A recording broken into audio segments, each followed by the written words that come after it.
Albert Einstein famously remarked in a conversation with Werner Heisenberg, he said, you know, in the West we've built a beautiful ship and in it has all the comforts. But actually the one thing that it doesn't have is a compass, and that's why it doesn't know where it's going. This paradox of our times was propounded by the Dalai Lama when he said we have wider freeways but narrower viewpoints. We have taller buildings but shorter tempers. Will Smith said that we spend money we haven't earned on things we don't need to impress people we don't like.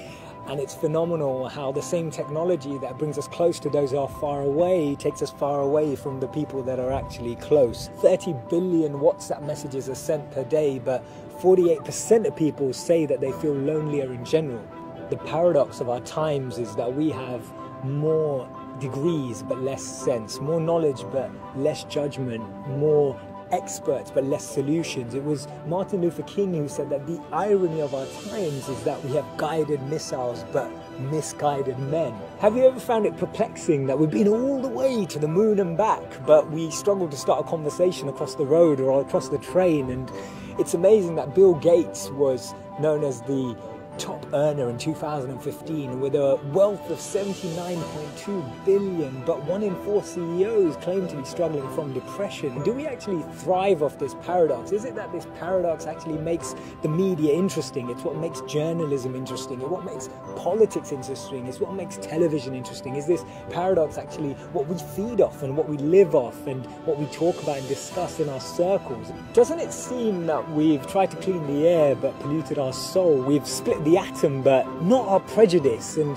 we're aiming for higher incomes but we have lower morals. So I'm hearing you ask, how do we bring a change? How do we dissect this paradox that exists in our lives? And it starts by us, each of us, pressing pause, pressing reset, and then pressing play again, taking a moment to become more conscious, taking a moment to become more aware, taking a moment to really reflect on the consequence, the implications of a misplaced word, of an unnecessary argument that we all know we didn't need to have, or to speak to someone just slightly differently, in a different tone, in a different voice, in a different empathy, with a different perspective, just to really connect with people on a different level.